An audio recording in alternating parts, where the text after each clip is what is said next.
Hello, welcome, Jonathan here. We're going to talk again today about pornography.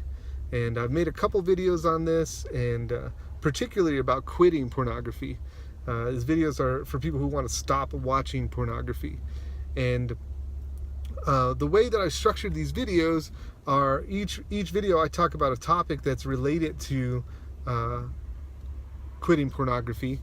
And this week is, this video is about triggers and what do they mean, and how do we manage them.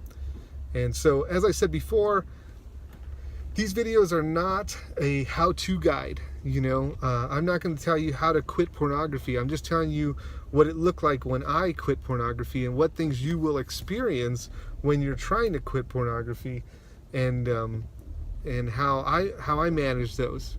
Now, I think to quit pornography, there's a lot of stuff that needs to happen inside. You need to find out what you're medicating with pornography, and you need to find out what is obscuring your view of God and His love for you before you can beat pornography. Because as long as that stuff inside is still grinding away, then you will still be addicted. If it's not to pornography, it'll be to something. So we talked about that in one of the other videos, the substitute habit. So that's just a disclaimer.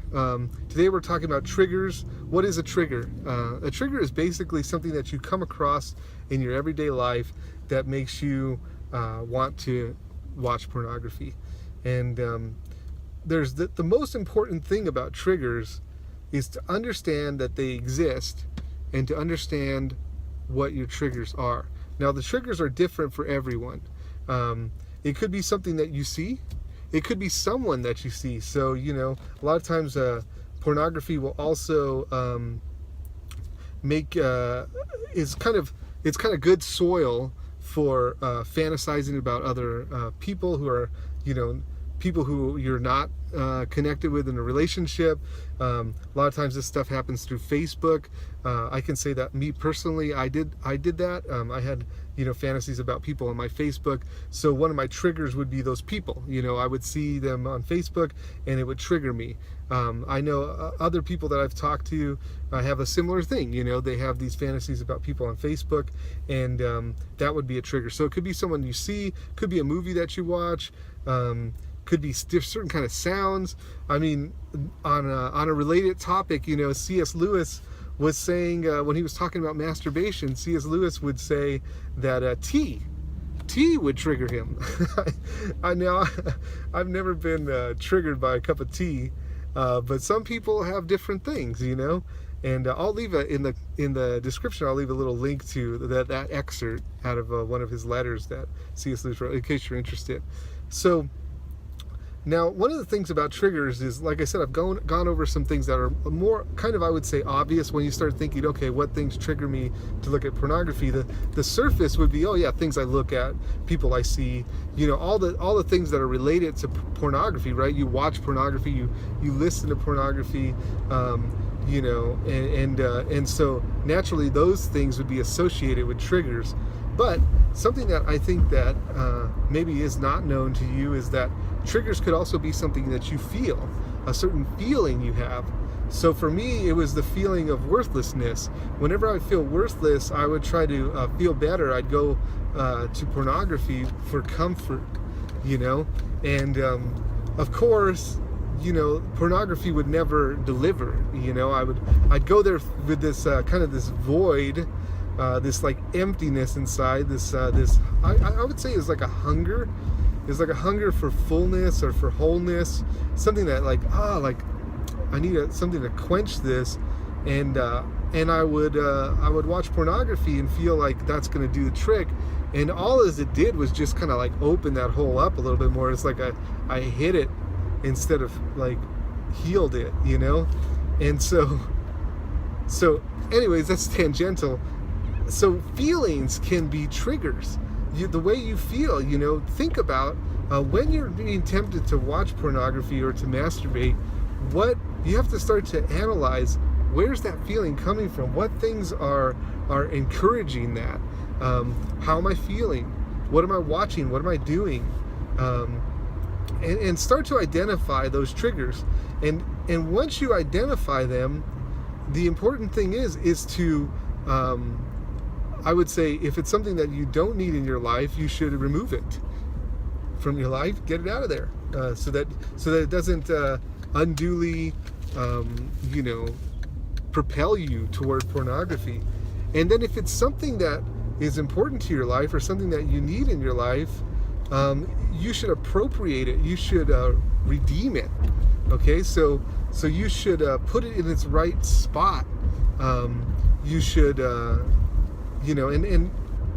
and I say this because, like I said before, triggers are different for everyone. So I can't think of a lot of the triggers in my life that I really needed in my life. But like if it's a person, let's say that you were fantasizing about one of your coworkers, and that person triggers you to want to watch pornography. Well, you can't like remove that coworker from your life because you work with that person.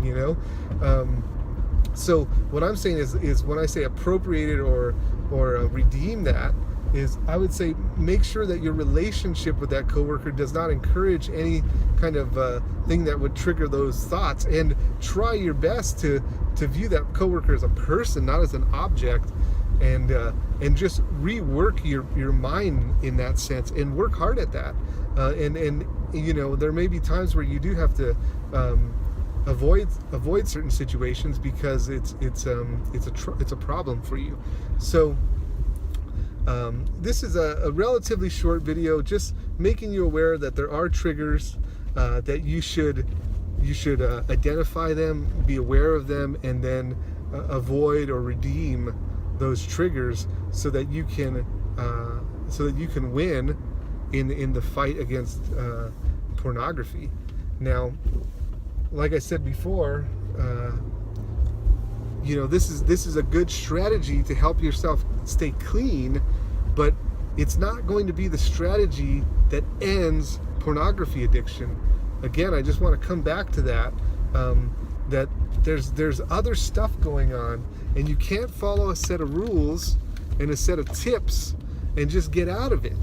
You have to address those other things, because when the trigger happens and you get the temptation, there's going to be something that either inside you repels or repulses from pornography because that work inside has been done, or something that still draws you toward it. And so when the trigger happens, are you feeling like, oh no, I don't want to do that? Or are you feeling like, yeah, I really want to do that, but I know I can't?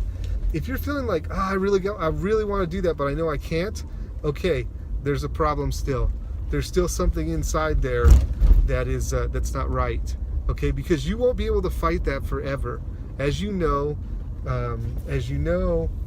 from fighting it. I'm sure it doesn't work. You have some victories, you win a couple times, a bunch of times, maybe for a month, 3 months, but then you can't overcome it because it's your nature, and that has to change. That's the whole idea of becoming a new creation, about God renewing your mind, about God giving you a new heart, a heart of flesh. There's so much to say about that stuff, but like I said, I want this to be a short video, so just leave in the comments what you think. If we need to expand on this, we can, or if you have some other thoughts about it. Thanks for hanging out, and I'll see you guys soon. Bye-bye.